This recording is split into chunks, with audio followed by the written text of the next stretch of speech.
Germans couldn't believe one Pershing knocked out a Panther in 30 seconds. Cologne Cathedral Duel. March 6, 1945, 2:30 in the afternoon, Cologne, Germany.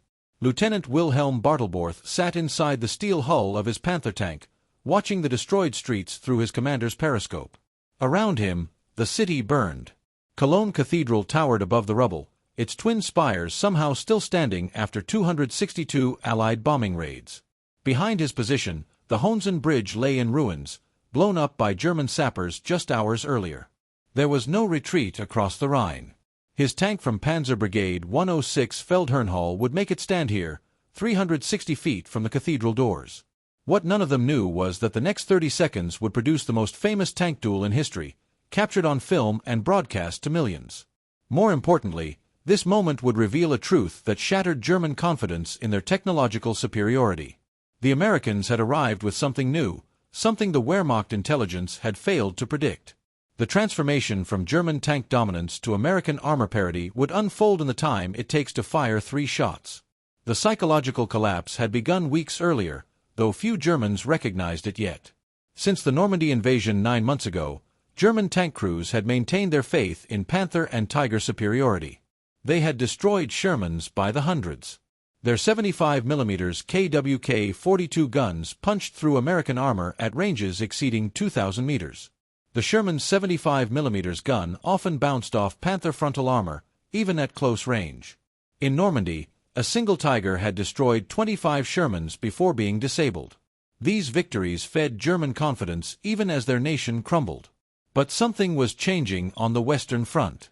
Starting in February 1945, American tank crews began reporting encounters with a new enemy, something that looked different, moved differently, fought differently. German intelligence dismissed these reports as misidentifications, perhaps captured German vehicles. The idea that America could develop a heavy tank to match German armor seemed impossible to minds shaped by years of propaganda about American industrial incompetence.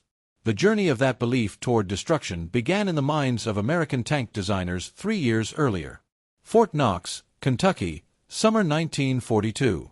The Armored Force Board met to review combat reports from North Africa. American tank crews fighting in M3 Lees and early Shermans were being slaughtered by German panzers. The reports contained a disturbing pattern. German tanks could kill American tanks at ranges where American guns couldn't penetrate German armor. This wasn't tactics or training. This was physics. American tanks were outgunned, out-armored, and increasingly obsolete. But bureaucratic inertia proved more powerful than battlefield reality. General Leslie McNair, commanding Army Ground Forces, opposed heavy tank development. He believed tank destroyers should handle enemy armor while Sherman supported infantry. His opposition would cost thousands of American lives. The Sherman would remain the primary American tank throughout most of the war with predictable results. In Normandy, American tank crews called their vehicles Ronsons, after the cigarette lighter because they lit up so quickly when hit. Others called them Tommy Cookers. The dark humor masked genuine terror. The breakthrough came from an unexpected direction. In September 1942, AT-23 medium tank prototype underwent testing at Aberdeen Proving Ground. Engineers mounted a 90mm anti-aircraft gun in its turret, creating what became the T-25, but McNair blocked production. The debate raged through 1943 and into 1944 as American tank crews died in inadequate Shermans. Finally, in January 1944, the Ordnance Department bypassed McNair by designating the new design as a medium tank rather than a heavy, calling it the T-26. This bureaucratic sleight of hand saved the program. The first T-26E3 tanks, later named Pershing, rolled off production lines in November 1944. They mounted a 90mm M3 gun, fired armor-piercing rounds at 2,800 feet per second, and carried frontal armor over 4 inches thick. Most critically, they could penetrate Panther frontal armor at 1,000 yards. For the first time since North Africa, American tank crews would fight on equal terms. 20 Pershings shipped to Europe in January 1945 for combat evaluation. The Army selected crews carefully, choosing experienced tankers from units with proven combat records. Sergeant Robert Early from Fountain, Minnesota, commanded one crew assigned to Easy Company, 3rd Armored Division. His gunner, Corporal Clarence Smuyer from Laheyton, Pennsylvania, had developed a reputation for deadly accuracy. Their loader, Private John Duragee from Scranton, had traded for a distinctive French tanker's helmet that made him recognizable. Technical Corporal William McVeigh drove while Private Homer Davis operated the bow machine gun, always wearing his trademark knit tanker's hood. They had been fighting together since September 1944. The crew named their new tank Eagle 7 after the Philadelphia Eagles, using their vehicle designation E7. In late February 1945, they climbed into the Pershing for the first time. The tank felt different from their old Sherman. The interior was more spacious, the gun more massive, the armor thicker. The 90mm M3 gun dominated the turret, its breech mechanism more complex than the Sherman's 75. The armor plates felt reassuringly thick under their hands. But the biggest difference was psychological. For the first time, American tank crews didn't need to fear German armor. They could fight back. The Pershing's baptism by fire came on February 25, 1945, near the Ruhr River during Operation Lumberjack. The 3rd Armored Division was pushing toward the rail hub of Eldorf, 30 miles west of Cologne. Eagle 7 moved cautiously through destroyed villages, alert for German armor. The crew's new Panthers and Tigers prowled these sectors. Every destroyed building could hide a tank. Every rubble pile could conceal an anti-tank gun. The tension was unbearable. Then contact. A German tank appeared ahead, partially hidden by debris. Smuyer identified it through his gun sight, Panther. The enemy tank hadn't seen them yet. Early gave the order to fire. Smuyer aimed carefully, adjusting for range and wind. He squeezed the trigger. The Pershing rocked backward from the 90mm gun's recoil. The armor-piercing round crossed the distance in under 2 seconds and struck the Panther's frontal armor. The penetrator punched through, something impossible with a Sherman. The German tank erupted in flames. The crew bailed out, their vehicle destroyed. Smuyer sat stunned, hardly believing what had just happened. They had just killed a Panther from the front at extended range. It was a revelation. The new tank actually worked. Word spread through American armored units. The new tank worked. The Pershing had proven itself in its first engagement. But the real test came 2 days later at Eldorf. On February 27th, the Wehrmacht launched a counterattack with 4 Tigers and 2 Panzer Mark Versus. These were Germany's best remaining tanks, veteran crews in formidable machines. The Tigers alone outweighed Shermans by 20 tons and mounted the feared 88mm gun. Sergeant Nicholas Mashlonick commanded Pershing No. 40 attached to Task Force Love Lady. When the German counterattack materialized, his Buck tank moved forward to meet it. At 1,000 yards distance, while his Pershing was still moving, Mashlonick engaged a Tiger. He fired 4 armor-piercing rounds in rapid succession. All 4 struck home. The Tiger exploded, its ammunition cooking off in a spectacular fireball. Mashlonick immediately shifted fire to 3 other German armored vehicles, withdrawing from Eldorf. The Pershing's 90mm gun spoke again and again. Within minutes, multiple German tanks lay destroyed or disabled. The engagement demonstrated that the Pershing could not just match German armor. It could dominate it when properly handled. Sherman still outnumbered Pershing's hundreds to 1. But now at least some American crews could match German heavy armor. More importantly, the existence of even 20 Pershings forced German tank commanders to reconsider their tactics. That dark shape in the distance might not be a Sherman anymore. It might be something that could kill them. The psychological impact rippled through German armored units. Tank commanders who had grown confident destroying Shermans at long range now hesitated. The comfortable assumptions that had sustained them were crumbling. American tanks were no longer guaranteed kills. German intelligence struggled to understand what they were encountering. Reports from the front described American tanks with heavier guns and thicker armor. Interrogated prisoners mentioned a new tank type, but Wehrmacht analysts had no photographs, no technical specifications, no recognition training materials. The Pershing remained largely unknown to German forces even as it entered combat. This intelligence failure would prove fatal for many German tank crews who expected Shermans and encountered Pershings instead. By early March 1945, the Allied drive to the Rhine was unstoppable. General Courtney Hodges commanded First Army's push into Germany. The 3rd Armored Division spearheaded the advance toward Cologne, Germany's fourth-largest city. Before the war, 800,000 people had called Cologne home. Now the city lay in ruins. Its population fled or dead. The cathedral dominated the devastated skyline, a Gothic monument that had somehow survived the bombs that destroyed everything around it. The battle for Cologne began on March 5. The 3rd Armored Division struck from the northwest, while the 9th Armored Division cleared sections south of the city. The 104th Infantry Division attacked from the west. German resistance was desperate but disorganized. The Wehrmacht was collapsing, its units scattered and under strength. Most soldiers wanted only to cross the Rhine and escape the American advance, but some chose to fight. Panzer Brigade 106 Feldherrnhalle had been formed in October 1944 from remnants of various destroyed units. By March 1945, the brigade existed largely on paper. Perhaps 24 tanks remained operational, scattered across Cologne. Their mission was impossible: to defend a ruined city against an overwhelming enemy. Most crews recognized the futility but stayed at their posts anyway. Some fought for comrades, some for Germany, some simply because they had nowhere else to go. Lieutenant Wilhelm Bartalborth commanded one of these remaining tanks. An experienced officer who had been awarded the Honor Roll clasp of the Army for previous combat actions, Bartalborth refused to abandon Cologne when the order came to retreat. His Panther sat near the cathedral, positioned to ambush American tanks advancing toward the river. The cathedral itself may have influenced his decision. The Gothic structure represented German history and culture, a symbol that transcended the Nazi regime. To abandon it without a fight seemed unthinkable. The tactical situation facing Bartalborth was grim.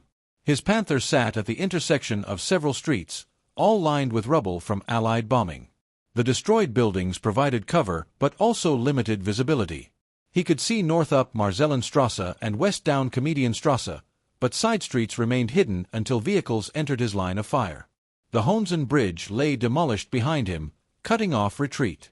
German forces on the east bank of the Rhine could only watch as Cologne fell. March 6 dawned cold and clear. American forces pushed deeper into Cologne, clearing streets block by block. The fighting was intense, with German snipers and panzer teams contesting every building. Young boys, some barely teenagers, tried to stop American tanks with handheld anti-tank weapons. Most died in the attempt. The Americans advanced methodically, using their tanks to blast holes in buildings so infantry could enter and clear them. By afternoon, they had reached the city center. Around 2 o'clock, 2 Sherman tanks from Fox Company, 3rd Armored Division, advanced down Comedian toward the cathedral. Lieutenant Kellner commanded the lead Sherman. His crew moved cautiously, watching for panzer teams in the rubble. They encountered a pile of debris blocking the street and stopped to call for a bulldozer tank to clear the obstruction. This pause put them directly in Bartalborth's line of fire. The Panther fired. The first 75mm armor-piercing round struck Kellner's Sherman just below the gun shield, penetrating the frontal armor. The impact was catastrophic. The shell killed Driver Private First Class Julian Patrick and Loader Technical Sergeant Curtis Spear instantly. It severed Kellner's left leg below the knee. Shrapnel wounded Gunner Corporal John Galaluka. A second round followed immediately, striking within inches of the first hit. The incredible accuracy demonstrated the German gunner's skill. The Sherman began smoking immediately. Kellner struggled out of the commander's hatch, his severed leg trailing smoke behind him. Galaluka clambered out and fell from the turret, landing hard but alive. Kellner dropped onto the engine deck, unable to move further.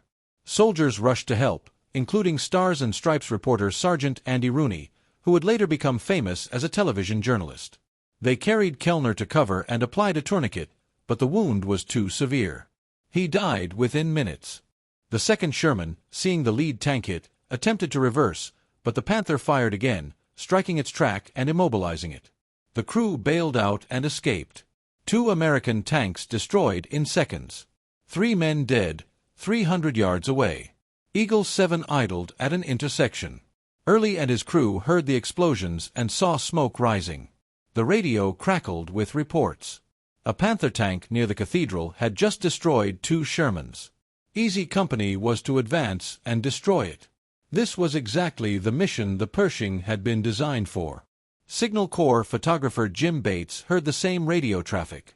He grabbed his 16mm camera and ran toward Early's tank.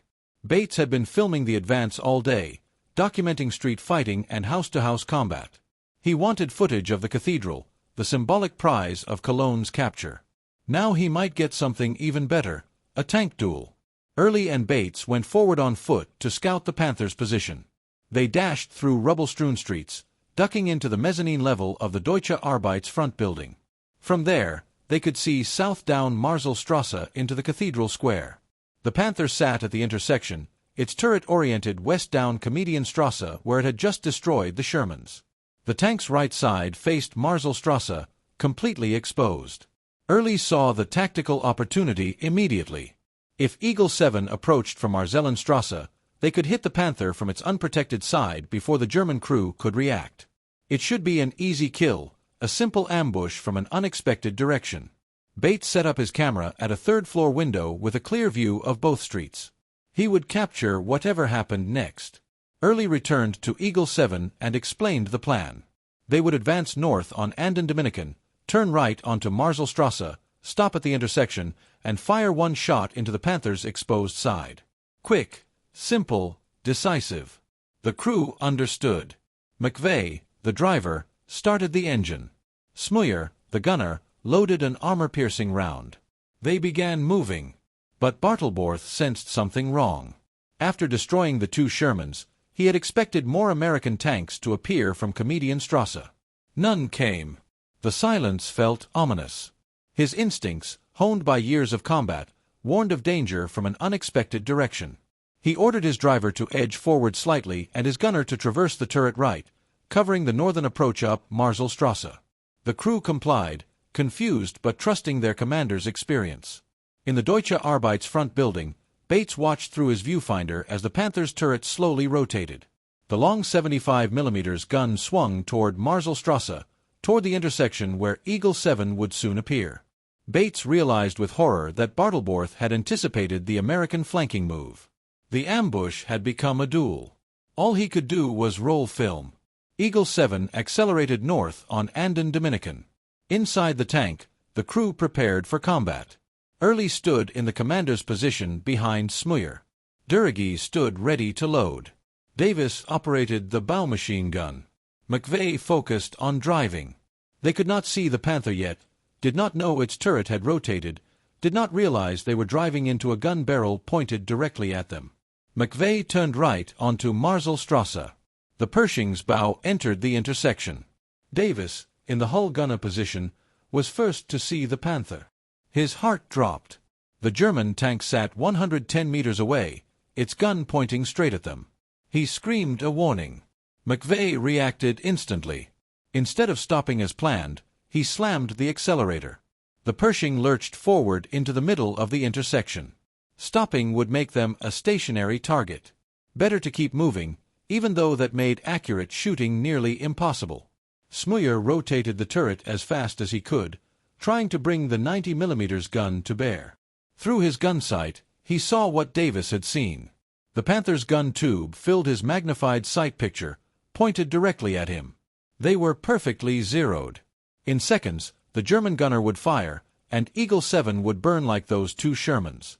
But inside the Panther, Bartalborth stared at the American tank through his commander's periscope and hesitated.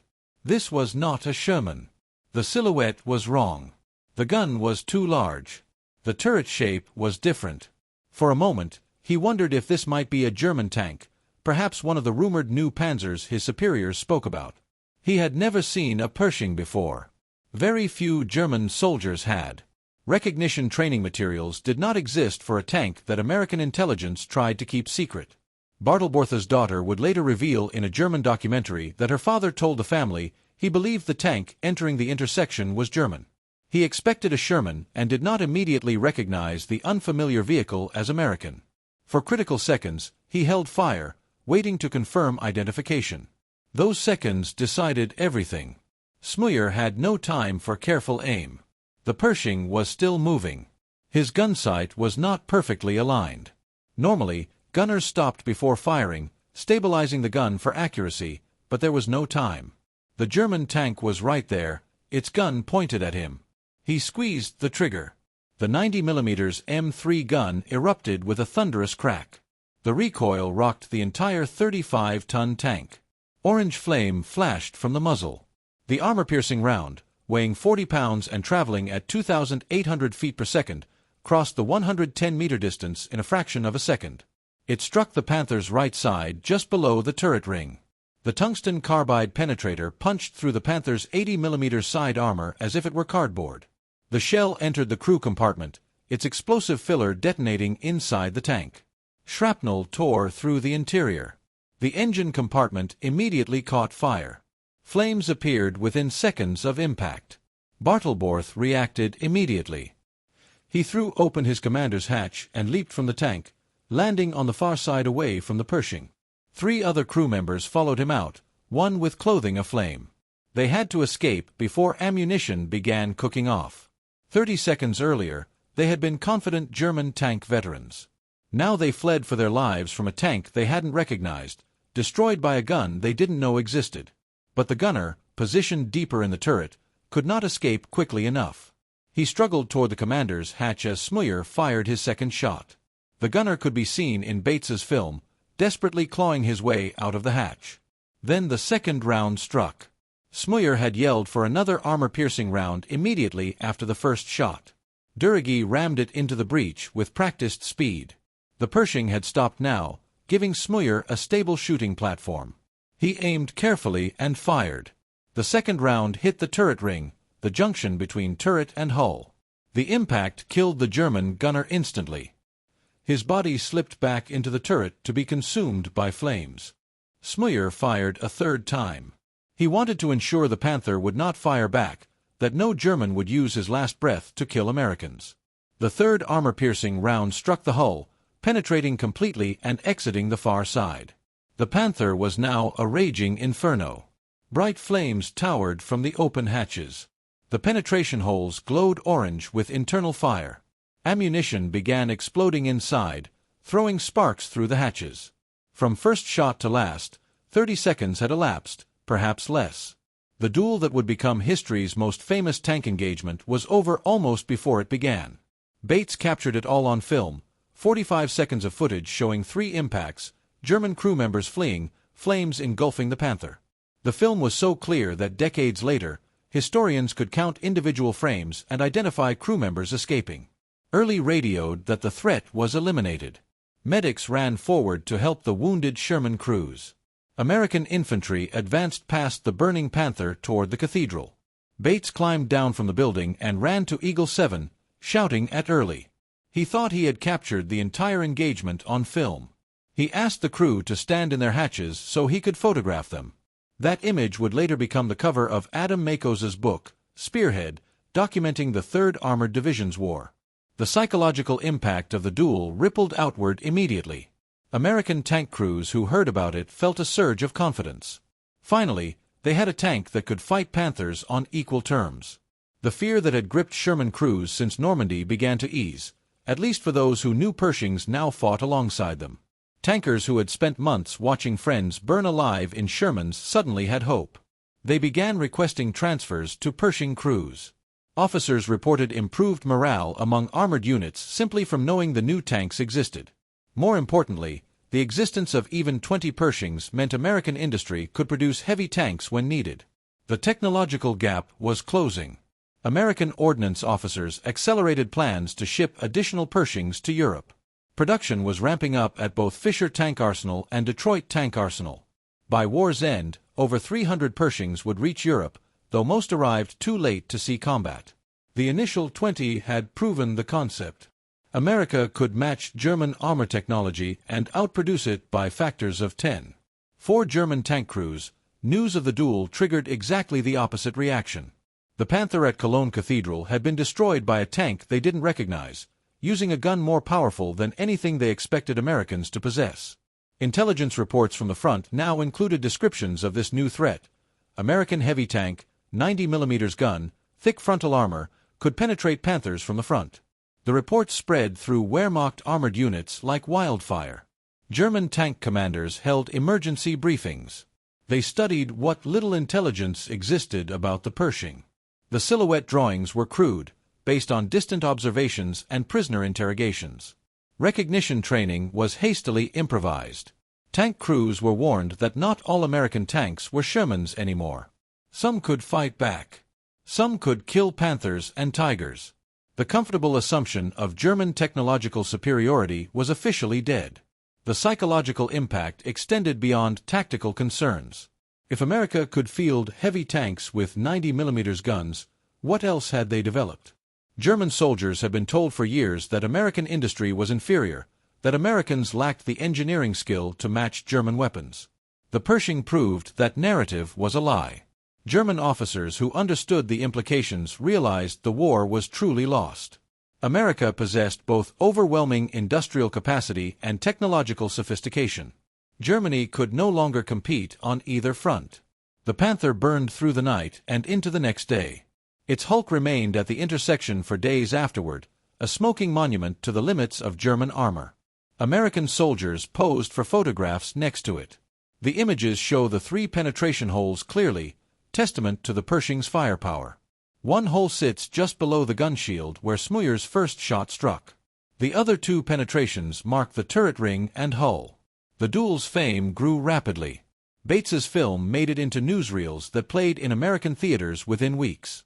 Smuyer's sister saw it in her local cinema, recognized her brother in the tank, and asked the theater to play it again the next day so her parents could watch. The footage showed American moviegoers that their soldiers now fought with tanks that could defeat German armor.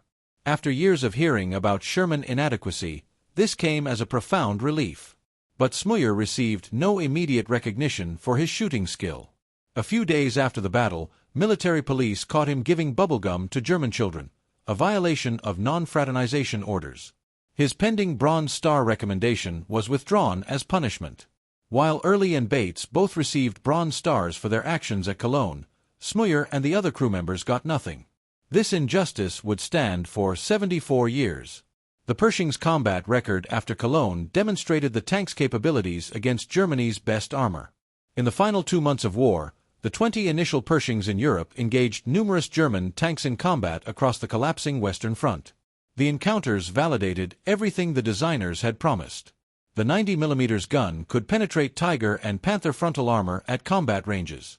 The armor could withstand hits from German 88mm guns at most engagement distances. The tank's mobility, while not as nimble as the Sherman, proved adequate for the fluid battles of Germany's final collapse.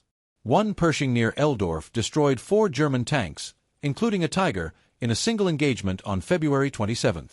Another Pershing fought and destroyed a rarely seen Nashorn tank destroyer near Cologne. At the Battle of Remagen on March 7, 4 Pershings from the 9th Armored Division provided critical fire support during the capture of the Ludendorff Bridge, the first intact crossing of the Rhine. Their heavy guns suppressed German defenses while engineers secured the span before demolition charges could be detonated. Panthers and Tigers that had terrorized Sherman crews for 2 years learned to respect the new American heavy tank. German tank commanders who spotted Pershings no longer advanced confidently. They maneuvered cautiously, seeking advantageous positions, knowing they faced an opponent who could kill them as easily as they had killed Shermans. The technological balance had shifted, though too late to affect the war's outcome. Germany's armored forces were already broken, their fuel exhausted, their replacement tanks and crews non-existent. The Pershing arrived just in time to witness the end. But the Pershing's significance extended beyond tactical success and individual courage. It represented a fundamental shift in American military-industrial capability. For the first time, America had designed and fielded a heavy tank specifically to match German armor in direct combat. The bureaucratic obstacles that delayed the Pershing cost American lives. Thousands of tank crew members who died in inadequate Shermans while the Pershing sat delayed by administrative inertia. Smuyer's speech at the ceremony captured the essence of what the recognition meant. He dedicated the award to all the young men who died in the war, especially those who fought in tanks. He spoke about honor, sacrifice, and remembrance. He did not glorify war or claim heroism. Instead, he bore witness to the cost of conflict and the necessity of remembering those who paid that cost. The crowd gave him a standing ovation.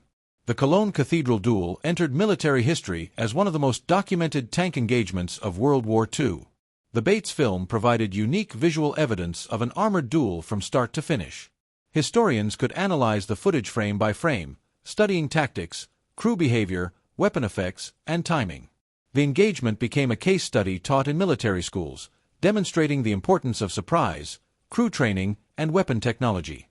But the duel's significance extended beyond tactical lessons. It represented the moment when German tank crew confidence in their technological superiority began its final collapse. For years, they had dominated Allied armor with Panthers and Tigers. Suddenly, they faced American tanks that could kill Panthers from the front. The psychological impact was devastating. If Americans could match German heavy tanks, what else could they produce? The comfortable myths of German invincibility died in that intersection near Cologne Cathedral. The statistics validated what the duel demonstrated. By April 1945, American forces had crossed the Rhine in strength. The Wehrmacht collapsed rapidly under overwhelming material superiority.